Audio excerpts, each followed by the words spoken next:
결혼이란 무엇인가? 닭이 먼저냐, 계란이 먼저냐는 얘기가 있다. 그렇다면 가정이 먼저냐, 개인이 먼저냐는 질문도 성립이 될 수 있다. 결혼은 가정으로서의 사회적 생활의 출발이다.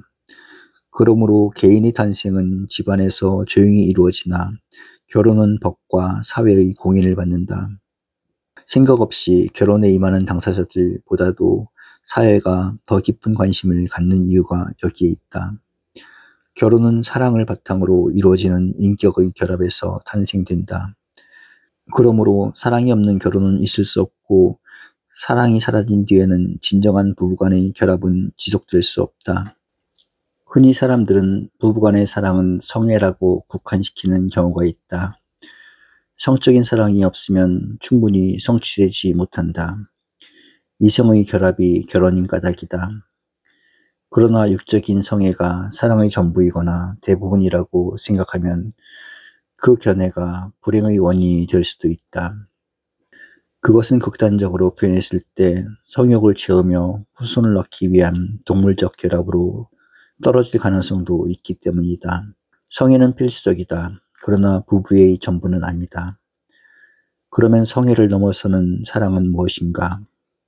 육체적인 사랑에 비한 정신적인 사랑이다. 우리는 상대방의 예술을 존경할 수도 있으며 남편이나 아내의 정신적 자세와 위치를 높이 평가하기도 한다. 그리고 그것은 우리들의 사랑을 심화시켜주는 중요한 요소와 계기가 된다. 공존의 긴 노력. 나는 그 사람의 이상과 뜻을 높이 평가하며 사랑한다는 뜻은 충분히 성립될 수 있다고 본다. 내가 내 아내의 생각과 인생관을 가볍게 여긴다는 일은 얼마든지 가능하다. 오히려 부부간의 애정은 육체적인 성애로부터 시작되나 세월이 갈수록 그 정신적 가치를 더 사랑하게 될 수도 있다. 이상이 다른 부부가 갈등을 느낀다든지 상대방의 인생관을 공감하거나 지지할 수가 없어 부부 생활을 끝내게 되었다는 신뢰는 얼마든지 있다. 그러나 문제는 더 높은 곳에 있다. 그것은 부부간의 사랑은 그 인격적 결혼에 있다는 생각이다. 서로의 개성을 존중히 여기며 상대방의 인생관과 이상을 위해 줄 수 있을 때 부부는 더 높은 사랑에 도달할 수 있다. 아내가 남편을 사랑한다는 것은 남편을 존중할 수 있다는 뜻과 통한다. 그리고 남편이 아내를 사랑한다는 것은 아낌을 받을 수 있을 때 더욱 깊어진다. 존경을 받는다는 것은 선한 인품과 높은 이상을 갖고 있다는 뜻이다. 아낌을 받는다는 것은 남다른 개성을 지니고 있을 때 이루어진다. 그리고 이 모두가 결국은 상대방의 인격과 결부되어 있는 것이다. 이렇게 본다면 사랑이란 상대방의 육체와 정신 그리고 그들을 합해 가진 인격을 존중히 여기며 위해주는 일인 동시에 두 사람의 개성과 인격이 합하여 하나가 되는 작용이다. 그 뜻을 충분히 이해하며 살아가는 것이 사랑이며 결혼은 그러한 사랑 위에서 성립, 완성되어 간다.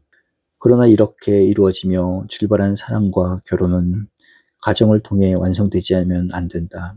그것은 개인이 자신의 인격을 완성시키며 사회가 사회적 성장을 꾀하듯이 결혼은 완전한 가정을 언제나 그 목표로 삼는다. 완전한 가정이란 두 가지 조건을 갖추어야 한다. 안으로는 행복이며 밖으로는 영광스러운 가정이다.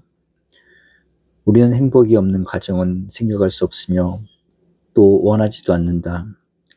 그리고 부끄러움을 받으며 치욕의 대상이 되는 가정이라면 그 가정은 없는 편만 못할 것이다. 그러므로 서로 사랑했고 또 결혼했기 때문에 우리는 행복하고 성공한 가정이 될 것이라고 쉽게 생각하면 큰 오산이다.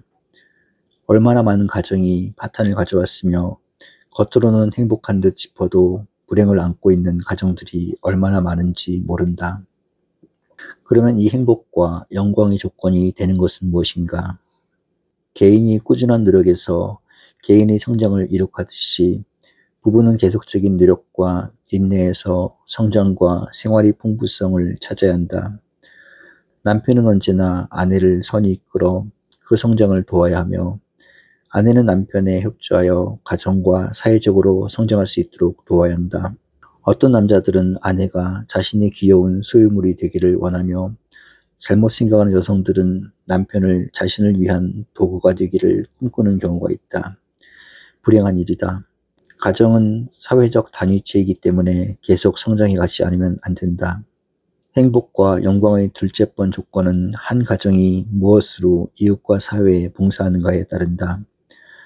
사람들은 남들이 부러워하는 모범적 가정이 되고 싶다든지 모든 사람들이 칭찬을 받는 영광스러운 가정을 갖고 싶다는 욕심을 갖고 있다. 그러나 그것이 사회에 대한 봉사의 대가라는 생각은 하지 않는다. 뿐만 아니라 그 일이 얼마나 어렵다는 것도 생각지 않는다. 여기 하나의 예를 들어보자. 자녀들을 기를 때부터 돈을 벌고 부자가 되어 즐겁고 행복하게 사는 것이 제일이라고 말하면서 사회로부터 존경과 칭찬을 받는 가정이 되기 원한다면 그 뜻이 채워질 수 있겠는가? 차라리 가난한 가정일지라도 이웃과 사회를 위해 봉사하며 불쌍한 사람들을 돕자고 가르치는 가정에서 칭찬과 영광을 누릴 수 있는 자녀들이 성장하기 마련인 것이다. 즐겁고 긴 여행. 결혼이란 이 모든 뜻이 채워지며 가정적으로 완성될 수 있는 책임 밑에 이루어지는 사회적 출발이다. 그것은 마치 두 부부가 인생의 긴 마라톤을 즐겁게 출발하는 것과도 같이 중요하고 힘든 책임을 동반하는 출발인 것이다. 노력이 없는 행복을 추구하는 것도 잘못이나 즐거움과 만족이 가정의 전부일 것으로 생각하는 초보적인 감정으로 임해서도 안 된다. 사랑은 언제나 공생과 공존의 욕구를 동반하고 있는 것이 사실이다. 그것은 사랑하는 사람은 언제나 같이 있으면서 즐기고 싶다는 본성에 따르는 것이다. 그러나 또 사랑은 같이 일하고 노력하여 주어진 책임과 사명을 다하는 완성의 원동력임을 잊어서는 안 된다. 젊은 사람들은 서로 사랑하기 때문에 같이 머물며 한 가지로 즐기겠다는 생각에 빠질 뿐 가정적인 성장과 사회적 임무가 어떻게 중요하다는 생각은 못하기 쉽다.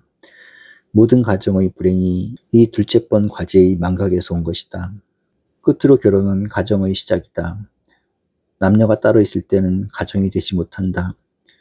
결혼이 아닌 동거도 가정은 못 된다. 다시 말하면 결혼을 한다는 것은 가정을 만든다는 뜻이다. 이때의 집과 뜰은 가정다운 어떤 분위기와 전통을 가리킨다. 그것은 정신적인 것이다.